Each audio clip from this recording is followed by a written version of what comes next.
And I want to ask you this follow-up, Ben. Assuming we get a smooth Grand Prix later tonight, will Las Vegas still be remembered for this bad start regardless of the type of race we get? And could it undo some of F1's progress with American race fans? Well, I'll take the second part of that first. I think it already has, to be quite honest. I think that the fans that had this race brought to them in Las Vegas, the fans that traveled all the way to Las Vegas, the casual American fans that are hearing about this because it's one of our home races and it's this big spectacle, it's this big deal going on in a major city in the United States.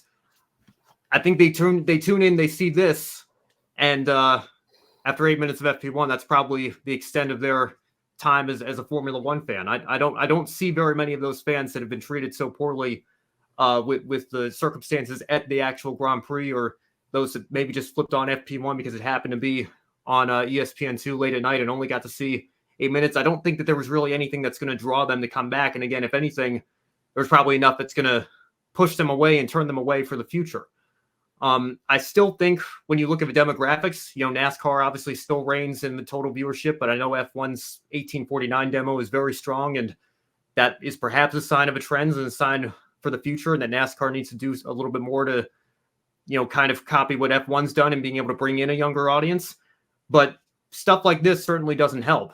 And I mean, they are trying their damnedest, it would seem, based on how they've handled the circumstances of FP1 this weekend, to throw all the progress that they've made over the last several years with Drive to Survive and bringing in a second and now a third race here in this country. It seems like they're trying their best to throw it all away.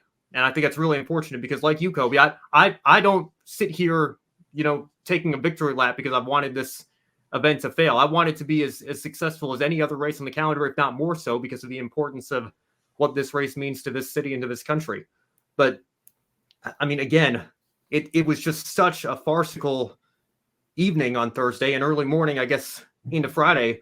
I had to double check the timestamps on Jeff Gluck's tweet when he said, for the East Coast fans who don't know what's happened or maybe just waking up and are finding that FP2 is about to start, and then he had to emphasize in all caps, start. I mean, it just has gone so poorly and so badly that I think it's going to leave a sour taste in so many people's mouths, regardless of what happens the rest of this weekend. But I will say this, though. I just watched the Unlapped show on ESPN's F1 channel. And forgive me, I forget which panelist was saying this, but somebody brought up the point that Americans also love a great comeback story. So if we get something spectacular, I know I joked on Grid Tonight that it would be an unbelievable scene if Logan Sargent somehow found a way to winning this race or onto the podium. And he does start sixth, by the way, so maybe that's a much more likely outcome at this point than we would have thought it was going into this weekend. But, if Sargent somehow takes a shock podium, if Haas somehow take a shock podium as the American team, if Lewis can come back from, the middle of the grid and work his way up through the field, and there's this great last lap battle with Verstappen or Leclerc or somebody, if it's anyone other than a Max Verstappen win, to be quite honest, based on how this season's gone, no disrespect to Max, but I don't think it would be great for the sport if it's another 30-second Max Verstappen win based on everything that's happened this weekend. If we get another one of those anyway, if something like that happens and the casual fans that probably weren't going to tune in for FP1 or FP2 anyway, were only here for the race, if that's the lasting impact that they have, then I do think there is still something that can be salvaged from this weekend among those fans. But the fans that were at FP1, that watched FP1, that tuned in for that were at the track, I'm afraid that a lot of that progress that you've made has probably been lost to the point of no return. I think that's a pretty solid point. And, I'll go even further to say that this race has never been about the American fans. And the fact that it goes on at 1:00 in the morning for the East Coast is proof of that. We have plenty of other races, like we talked about the race back in the 80s in Las Vegas being so hot, and they were trying to combat the desert heat.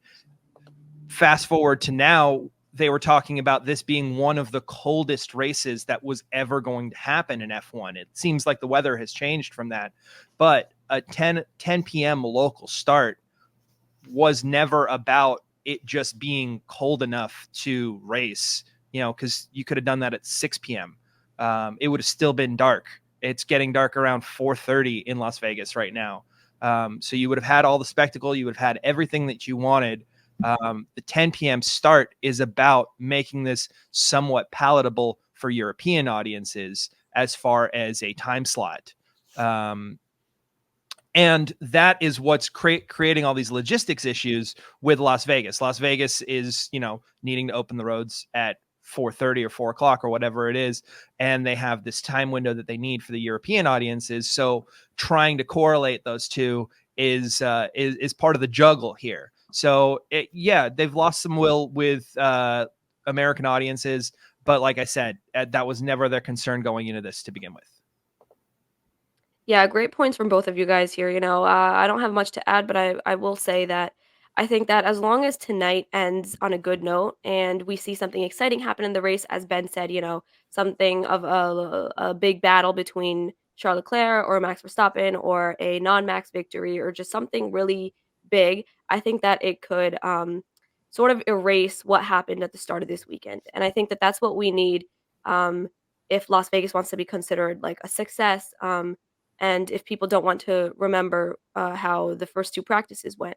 But also to answer the second part of the question, coming back to it, I think that what's happened so far this weekend, besides the quali, has definitely undone some of the F1 progress that we've made in America by increasing more audience and viewers.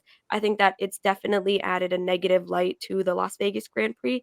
And as you guys all said, in order for all of this to be reversed, in order for the American audience to take this away from a positive viewpoint, I think that tonight has to be really big and much better just so that it can basically cover everything that's happened so far.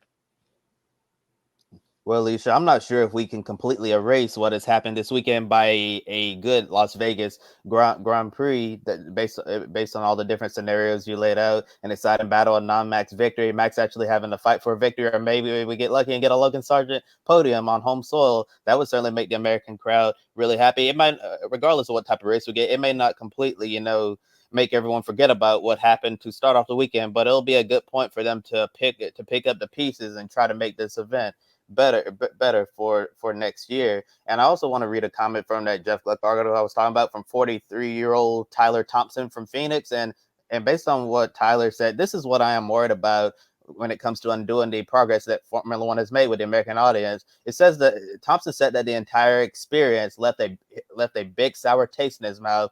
And I'm quoting directly from Tyler, who said, F1 has always had this air of elitism where they don't give a what about the average fan or the people in the paddock club. But if that's really their deal, it really makes me rethink things. And Tyler went on to say, frankly, I don't even think the racing is good anymore. I was just hoping the spectacle would be kind of fun, but now I don't even want to support them and their company if that's how they're going to act and treat their fans. So what he's basically saying is like basketball, when you dunk on somebody and you raise your hand down like this and hit them with the too small. This is how the average like blue collar worker feels about Formula One. That elitism is what really turns it off. And what did Lewis Hamilton say in 2020? Cash is king, and it couldn't be more true based on what you saw this weekend. It was very disappointing how those fans were treated. I'm hopeful that Formula One at some point is going to come around and make this right. Probably not, because they didn't even get an apology in the statement. I know Andrew Benson from the BBC said the reason why Formula One didn't come out and apologize because they were concerned about the legal aspect of the situation. It was just an unfortunate thing all around, and the best thing we can do moving forward is to end the weekend on a positive note, given all of the dark things that have happened so far.